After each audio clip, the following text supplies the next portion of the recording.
تو تم نے انہیں دشمن کے حوالے کر دیا۔ تم نے ان پر فرات کا وہ پانی بند کر دیا جسے یہودی، عیسائی اور مجوسی بھی پیتے ہیں، اور جس میں سور اور کتے بھی منہ ڈال لیتے ہیں۔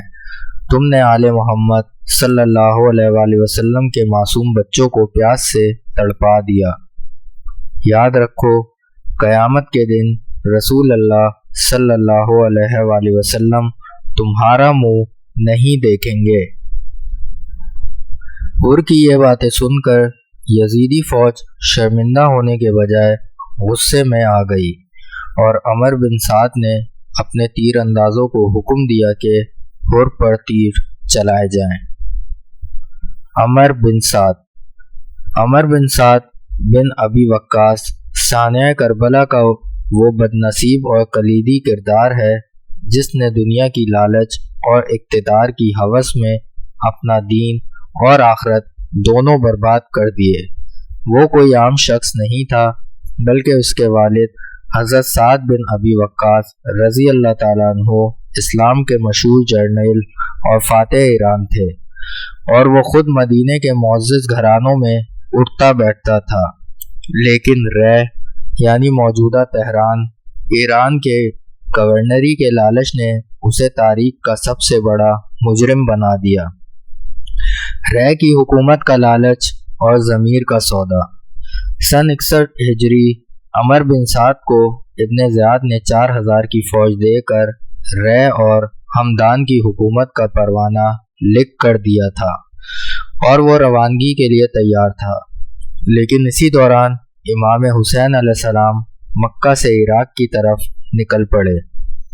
ابن زیاد نے عمر بن سعد کو بلایا اور کہا، عمر، رے کی حکومت تب ملے گی جب تم پہلے کربلا جاؤ گے اور حسین کا معاملہ صاف کرو گے، ورنہ یہ پروانہ منسوخ۔ عمر بن سعد شدید نفسیاتی کشمکش میں مبتلا ہو گیا۔ وہ جانتا تھا کہ حسین علیہ السلام کون ہے اور ان کا خون بہانے کا انجام کیا ہے۔ تاریخ لکھتی ہے کہ اس نے وہ پوری رات جاگ کر گزاری اور خود سے کہتا رہا، خدا کی قسم میں حیران ہوں کہ میں رے کی حکومت چھوڑ دوں جو میری سب سے بڑی آرزو ہے، یا حسین کے قتل کا گناہ اپنے سر لے لوں جس کا انجام جہنم ہے۔ آخر کار اقتدار کی ہوس جیت گئی اور ضمیر ہار گیا۔ عمر بن سعد نے رے کی گورنری کے لیے امام حسین علیہ السلام کے خون کا سودا کر لیا۔ امام حسین علیہ السلام سے ملاقات اور پہلی تیر اندازی کا جرم۔ 3 محرم کو عمر بن سعد اپنی فوج لے کر کربلا پہنچا۔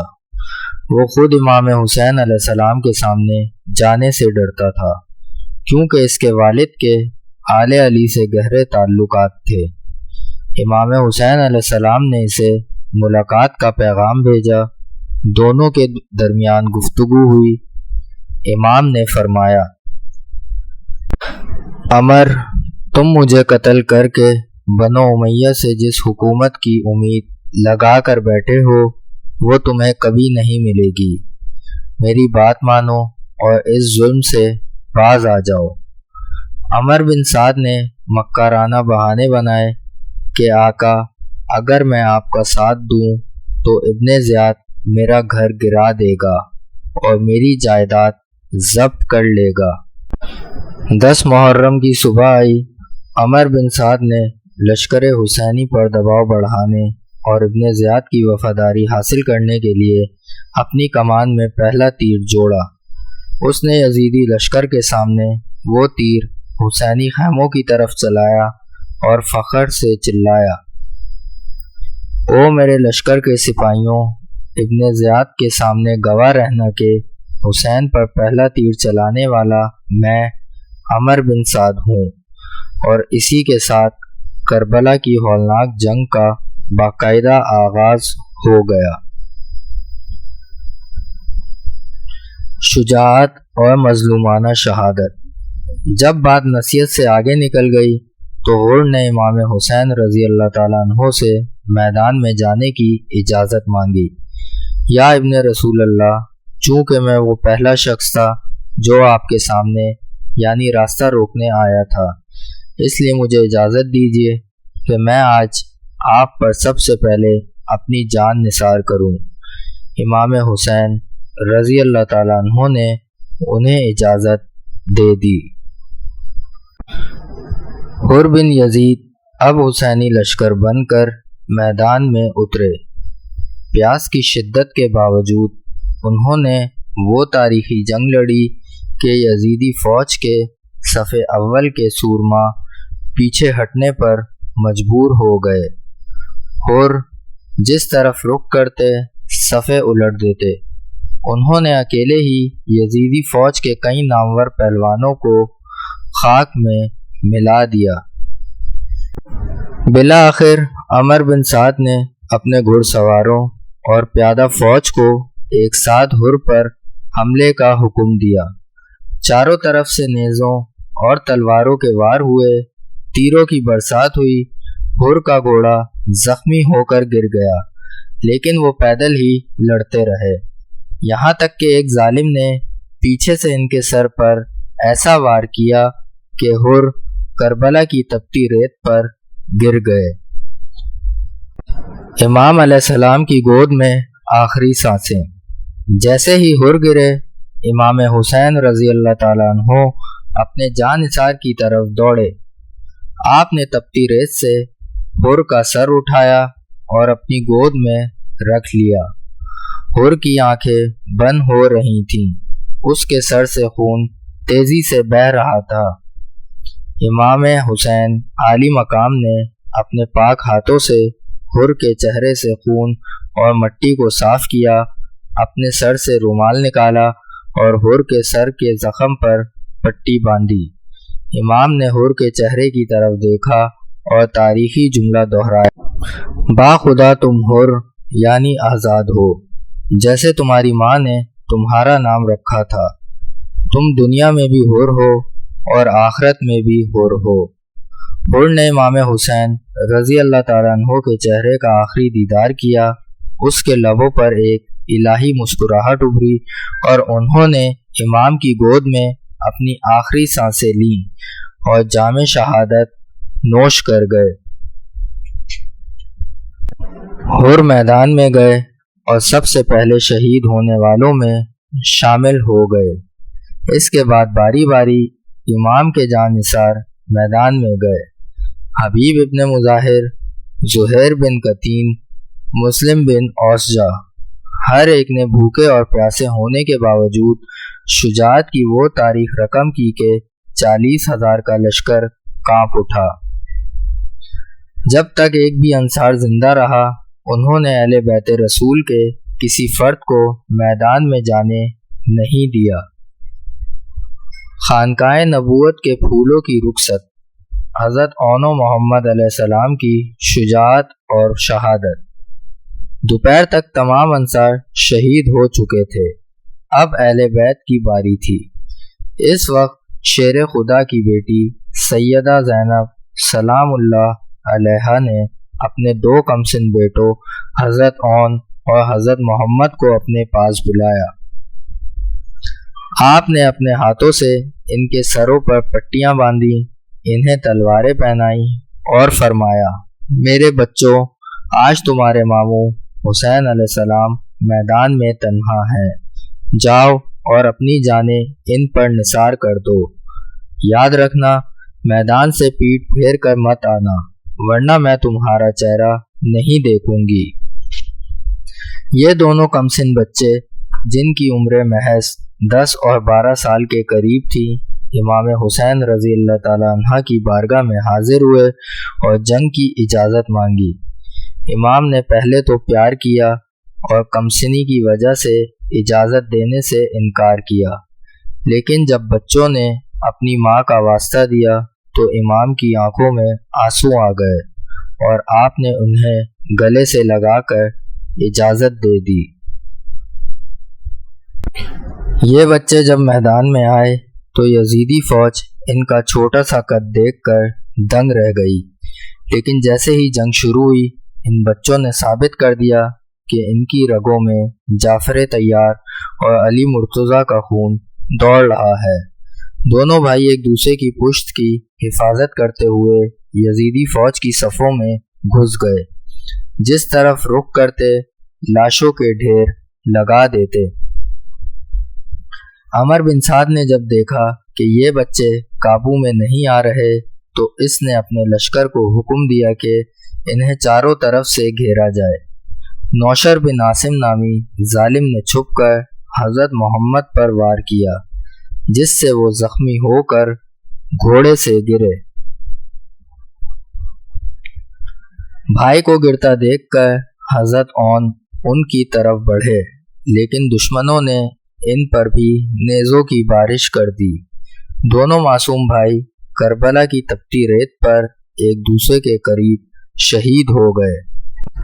جب امام حسین رضی اللہ تعالیٰ عنہ ان کے جنازے اٹھا کر خیمے میں لائے تو تاریخ گواہ ہے کہ سیدہ زینب علیہ السلام اپنے خیمے سے باہر نہیں آئیں تاکہ ان کے بھائی حسین علیہ السلام کو اپنے بھانجوں کی لاشیں لاتے ہوئے شرمندگی محسوس نہ ہو۔ حضرت قاسم بن حسن علیہ السلام کی مظلومانہ شہادت۔ اب خیمے میں امام حسن مجتبیٰ علیہ السلام کے 14 سالہ یتیم بیٹے حضرت قاسم علیہ السلام باہر آئے۔ ان کا چہرہ 14ویں کے چاند کی طرح چمک رہا تھا۔ انہوں نے اپنے چچا امام حسین رضی اللہ تعالیٰ عنہ سے میدان میں جانے کی اجازت مانگی۔ امام حسین رضی اللہ تعالیٰ عنہ نے قاسم کو دیکھا، انہیں اپنے بھائی حسن علیہ السلام کی یاد آ گئی۔ آپ نے قاسم کو سینے سے لگایا اور رونے لگے اور فرمایا، قاسم تم میرے بھائی کی نشانی ہو، میں تمہیں اپنی آنکھوں کے سامنے کیسے مرنے دوں۔ حضرت قاسم علیہ السلام اداس ہو کر خیمے میں گئے تو ان کی ماں حضرت ام فروہ نے انہیں اپنے والد کا ایک پرانا تعویذ یعنی وصیت نامہ دیا جو انہوں نے قاسم کے بازو پر باندھا تھا۔ اس وصیت میں لکھا تھا، بیٹا قاسم، ایک وقت آئے گا جب میرا بھائی حسین کربلا میں تنہا ہوگا۔ اگر وہ وقت آ جائے تو میری طرف سے اپنی جان قربان کرنے میں دیر نہ کرنا۔ حضرت قاسم دوڑتے ہوئے چچا کے پاس آئے اور وہ خط دکھایا۔ خط دیکھ کر امام حسین رضی اللہ تعالیٰ عنہ نے قاسم کو گلے لگایا اور دونوں چچا بھتیجے اتنا روئے کہ غش آ گیا۔ بالآخر امام نے انہیں اجازت دی، کیونکہ قاسم کا قد چھوٹا تھا اور ذرا بڑی تھی، اس لیے ذرا کو نیچے سے کاٹنا پڑا اور آپ کے پاؤں رکاب تک نہیں پہنچ رہے تھے۔ جب قاسم میدان میں آئے تو آپ نے بلند آواز میں رجس پڑھا، اگر تم مجھے نہیں جانتے تو میں حسن کا بیٹا ہوں جو مصطفیٰ کے نواسے اور امین ہے۔ یہ حسین ہے جو اسیروں کی طرح گھیرے گئے ہیں۔ پیاس کی شدت کے باوجود حضرت قاسم علیہ السلام نے یزیدی فوج کے بڑے بڑے سورماؤں کو خاک میں ملا دیا۔ عمر بن سعد کے لشکری عمرو بن سعید ازدی نے کہا، خدا کی قسم میں اس بچے پر ایسا وار کروں گا کہ اس کی ماں روتی رہ جائے۔ جب قاسم کی جوتی کا تسمہ ٹوٹا اور وہ اسے درست کرنے کے لیے جھکے تو اس ملعون نے قاسم کی سر پر تلوار کا ایسا وار کیا کہ سر شق ہو گیا۔ 14 سالہ قاسم گھوڑے سے گرے اور تڑپ کر پکارا، یا اماں علیک منی السلام، اے چچا میرا آخری سلام ہو۔ امام حسین رضی اللہ تعالیٰ عنہ باز کی طرح جھپٹے، قاتل پر تلوار چلائی اور اس کا ہاتھ کاٹ دیا، لیکن یزیدی فوج کے گھوڑوں کی دوڑا دوڑ میں مظلوم قاسم کی لاش گھوڑوں کے ٹاپوں تلے پامال ہو گئی۔ جب غبار چھٹا تو امام نے دیکھا کہ قاسم آخری ہچکیاں لے رہے تھے۔ امام نے رو کر فرمایا، قاسم خدا کی قسم تیرے چچا پر یہ بات بہت بھاری ہے کہ تو اسے پکارے اور وہ تیری مدد نہ کر سکے یا مدد کرے تو تجھے فائدہ نہ پہنچے۔ امام نے قاسم کی پامال لاش کو اٹھایا اور اپنے سینے سے لگا کر خیموں کی طرف لے گئے۔ حضرت ابو بکر بن حسن علیہ السلام، وفا کا گمنام شہزادہ۔ جب کربلا کے میدان میں امام حسین علیہ السلام کے انصار و مددگار ایک ایک کر کے شہید ہو گئے تو وہ گھڑی آئی جب آل محمد صلی اللہ علیہ وآلہ وسلم یعنی بنو ہاشم کے شہزادے میدان میں جانے کے لیے تیار ہوئے۔ انہی میں سے ایک نامور اور مظلوم جوان حضرت ابو بکر بن حسن علیہ السلام تھے۔ آپ امام حسن مجتبیٰ علیہ السلام کے بیٹے تھے، جنہیں ان کی والدہ ام ولد، جن کا نام بعض روایات میں رملہ یا نفیلہ ملتا ہے، نے اپنے چچا پر قربان ہونے کے لیے پالا تھا۔ جب ان کے سگے بھائی حضرت قاسم بن حسن علیہ السلام میدان میں جا کر پامال ہو گئے تو ابو بکر بن حسن علیہ السلام کا دل خون کے آنسو رو رہا تھا۔ انہوں نے اپنے چچا امام حسین علیہ السلام کے پاس جا کر عرض کی، اے چچا جان، میرے بھائی قربان ہو گئے، اب مجھے بھی اجازت دیجیے کہ میں اپنے بابا کا حق ادا کروں۔ امام حسین علیہ السلام نے روتے ہوئے اپنے اس پیارے بھتیجے کو گلے سے لگایا اور میدان میں جانے کی اجازت دی۔ جنگ اور عبداللہ بن عقبہ کا خونی تیر۔ حضرت ابو بکر بن حسن علیہ السلام بنو ہاشم کے روایتی جلال کے ساتھ میدان میں اترے۔ آپ نے یزیدی لشکر کو للکارا اور شاندار شجاعت کا مظاہرہ کرتے ہوئے کئی یزیدیوں کو واصل جہنم کیا۔ آپ کی تلوار کی کاٹ دیکھ کر دشمن آگے بڑھنے کی ہمت نہیں کر پا رہا تھا، اس لیے انہوں نے دور سے تیر اندازی شروع کر دی۔ تاریخ کربلا اور کتب زیارات گواہ ہیں کہ اس ہاشمی شہزادے پر سب سے بڑا وار عبداللہ بن عقبہ غنوی نامی بدبخت نے کیا۔ اس ظالم نے دور سے ایک زہر آلود تیر چلایا جو حضرت ابو بکر بن حسن علیہ السلام کو لگا۔ تیر لگتے ہی یہ جوان تپتی ریت پر گرا۔ ابھی آپ تڑپ ہی رہے تھے کہ یزیدی لشکر کے دوسرے جلادوں نے آپ کو چاروں طرف سے گھیر لیا اور بے دردی سے شہید کر دیا۔ زیارت ناحیہ میں تذکرہ اور قاتل پر لعنت۔ امام زمانہ اجل اللہ فرجہ الشریف نے زیارت ناحیہ مقدسہ میں حضرت ابو بکر بن حسن علیہ السلام کو خاص طور پر سلام پیش کیا ہے اور ان کے قاتل پر لعنت بھیجی ہے۔ آپ علیہ السلام فرماتے ہیں، سلام ہو ابو بکر بن حسن علیہ السلام پر جو پاکیزہ اور ولی تھے، جنہیں ایک ہلاک کرنے والے تیر سے نشانہ بنایا گیا۔ خدا لعنت کرے ان کے قاتل عبداللہ بن عقبہ غنوی پر۔ تاریخ بتاتی ہے کہ کربلا کے 5 سال بعد جب حضرت مختار سقفی نے قاتلان حسین علیہ السلام سے انتقام لیا تو اس عبداللہ بن عقبہ غنوی کا گھر بھی مسمار کیا گیا اور اسے عبرتناک انجام تک پہنچایا گیا۔ خلفائے راشدین کے نام لیوا شہدائے آل علی۔ جب ہم کربلا کے 72 شہداء کی فہرست دیکھتے ہیں تو وہاں سر فہرست ناموں میں حضرت ابو بکر بن علی رضی اللہ تعالیٰ عنہ کا نام آتا ہے۔ آپ حضرت علی علیہ السلام کے صاحبزادے اور امام حسین علیہ السلام کے سگے بھائی تھے اور آپ کی والدہ کا نام لیلہ بنت مسعود تھا۔ حضرت علی نے اپنے اس بیٹے کا نام اپنے پہلے مخلص دوست اور خلیفہ اول حضرت ابو بکر صدیق رضی اللہ تعالیٰ عنہ کے نام پر رکھا تھا۔ 10 محرم الحرام کی دوپہر کو جب امام حسین علیہ السلام کے انصار شہید ہو چکے تھے تو آل علی کے جوانوں نے میدان کا رخ کیا۔ حضرت ابو بکر بن علی علیہ السلام نے اپنی تلوار میان سے نکالی اور چچا زاد بھائیوں کے بعد امام حسین علیہ السلام کے سامنے حاضر ہو کر عرض کی، آقا اب میری باری ہے، مجھے اجازت دیجیے کہ میں نانا کے دین پر قربان ہو جاؤں۔ امام حسین علیہ السلام نے رو کر اپنے بھائی کو سینے سے لگایا اور جنگ کی اجازت دی۔ جب آپ میدان میں آئے تو آپ نے یزیدی لشکر پر شیر کی طرح حملہ کیا۔ پیاس کی شدت کے باوجود آپ نے دمشق کی فوج کے کئی سپاہیوں کو واصل جہنم کیا۔ عمر بن سعد نے جب دیکھا کہ علی علیہ السلام کا بیٹا صفے الٹ رہا ہے تو اس نے اپنے تیر اندازوں کو حکم دیا۔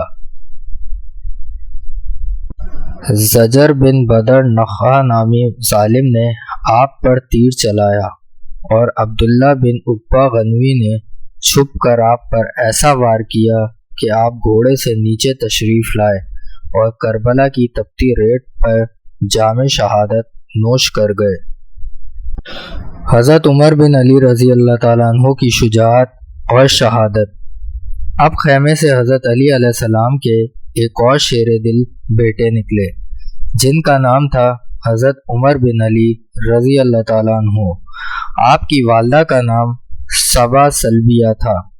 امیر المومنین حضرت علی علیہ السلام نے اپنے اس بیٹے کا نام خلیفہ دوم حضرت عمر فاروق رضی اللہ تعالیٰ عنہ کی شجاعت اور عدل سے محبت کی بنیاد پر ان کے نام پر رکھا تھا۔ جب حضرت عمر بن علی رضی اللہ تعالیٰ عنہ میدان کربلا میں اترے تو آپ کا جلال دیکھنے والا تھا۔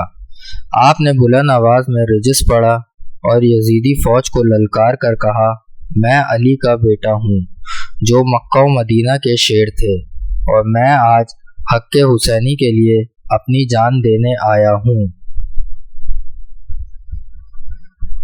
آپ نے یزیدی لشکر کے گھڑ سواروں پر ایسا دباؤ ڈالا کہ دشمن پیچھے ہٹنے پر مجبور ہو گئے۔ تاریخ لکھتی ہے کہ آپ پیاسے ہونے کے باوجود اکیلے ہی پورے دستے پر بھاری پڑ رہے تھے۔ بالآخر یزیدیوں نے روایتی بزدلی کا مظاہرہ کرتے ہوئے آپ کو چاروں طرف سے گھیر لیا۔ زید بن رکعت اور ایک دوسرے ملعون نے مل کر آپ پر تلواروں کے پے در پے وار کیے، یہاں تک کہ آپ زخموں سے چور ہو کر گرے اور اپنے بھائی حسین علیہ السلام کے سامنے سرخرو ہو کر شہید ہو گئے۔ حضرت عثمان بن علی رضی اللہ تعالیٰ عنہ کی مظلومانہ شہادت۔ آل علی علیہ السلام کے تیسرے بڑے مجاہد جن کا نام خلفۂ راشدین پر تھا وہ تھے حضرت عثمان بن علی رضی اللہ تعالیٰ عنہ۔ آپ غازی عباس علمدار کے سگے بھائی تھے اور آپ کی والدہ ام البنین فاطمہ بنت حزام تھیں۔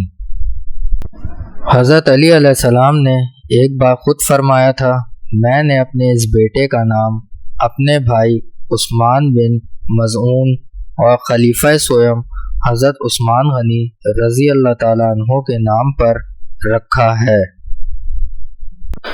جب 10 محرم کو غازی عباس علمدار علیہ السلام کے سگے بھائیوں کی باری آئی تو عباس علیہ السلام نے اپنے بھائی عثمان علیہ السلام سے فرمایا، برادر آگے بڑھو اور امام پر جان نثار کرو تاکہ میں دیکھ سکوں کہ تم نے وفاداری کا حق ادا کر دیا۔ حضرت عثمان بن علی رضی اللہ تعالیٰ عنہ جن کی عمر اس وقت تقریباً 21 سال تھی میدان میں آئے۔ آپ نے نیزہ اور تلوار سنبھال کر ایسی جنگ لڑی کہ دشمن دنگ رہ گئے۔ پیاس سے حلق سوکھا ہوا تھا لیکن غازی عباس کے بھائی تھے۔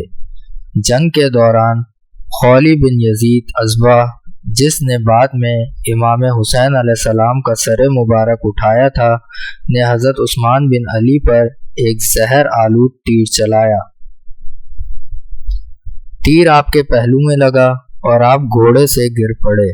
ابھی آپ زمین پر تڑپ ہی رہے تھے کہ بنی دارم قبیلے کے ایک مرتد نے آگے بڑھ کر آپ کا سر قلم کر دیا اور آپ غازی عباس کی آنکھوں کے سامنے شہید ہو گئے۔